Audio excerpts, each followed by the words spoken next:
fait de vivre sans rien faire est une perte pour soi et pour la société entière. C'est pour autant dire, l'homme est appelé à toujours apprendre question d'avoir un métier en sa possession. Les métiers étant multiples, notre rédaction s'est aujourd'hui intéressée à la coiffure, un des domaines d'activité générateur de revenus d'emploi en République du Congo que bon nombre n'en connaissent pas les atouts. Dans la ville de Brazzaville, où nos reporters ont baladé leurs caméras de Talanga à Bakongo en passant par Mongali, les coiffeurs professionnels très enthousiasmés ont su exprimer sans langue de bois les motivations, opportunités et difficultés de cette profession noble.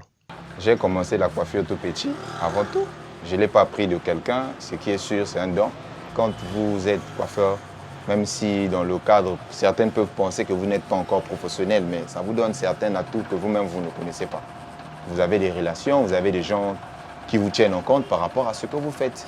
Bon, les opportunités sont nombreuses. La coiffure, c'est quelque chose. Quand vous faites la coiffure, vous devez vraiment vous exercer de telle sorte que vous faites juste un bon travail. C'est ce qui fera de telle sorte que vous puissiez être un peu partout. Les gens vont chercher à vous proposer, à vous connaître. Parce que moi, à Mongali, je vous dis, il y a des gens qui ne me connaissent, mais je ne les connais pas. C'est par rapport au travail que je fais. Ce métier permet de ne pas trimballer dans les rues comme le font certains qui ne veulent pas travailler.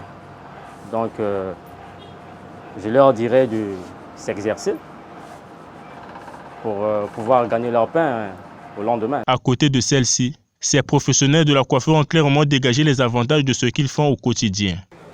Pour moi, la coiffure, c'est une passion. Quand je voyais l'art, ça m'attirait. Vous voyez comment coiffer une personne. Quand on coiffait une personne, ça m'attirait vraiment. Pour moi, je dirais vraiment, c'est une passion. Aria et logomoko ko salanati. Vraiment art on azo sala. Est-ce que moi là mon compte azo kene na parlement na suki ebele na motu bakataka toujours. Tu veux motu faut y la propre. Vraiment bana mai vraiment boyaka.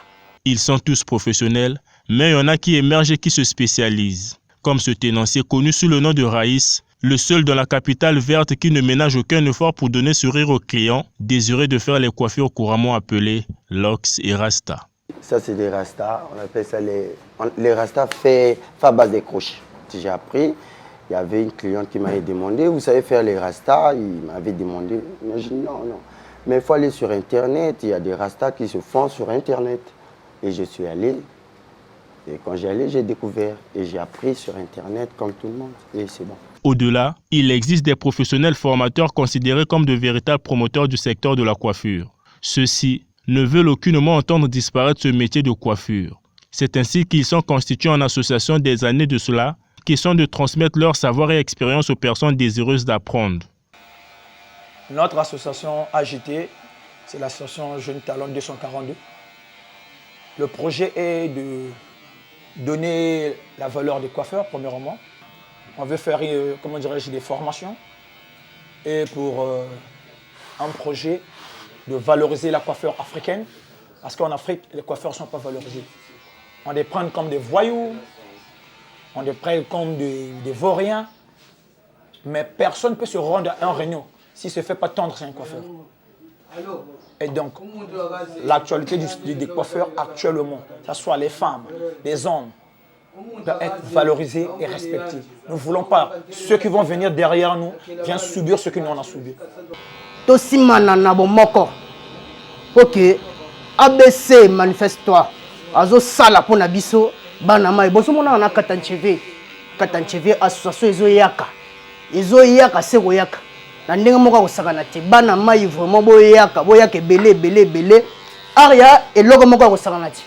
Il y a donc besoin de dire la République du Congo a visiblement du potentiel dans ce domaine de la coiffure. Plus les Congolais sont ouverts à ce secteur, plus les opportunités d'investir sont énormes, plus les chances d'investissement sont à ne point douter.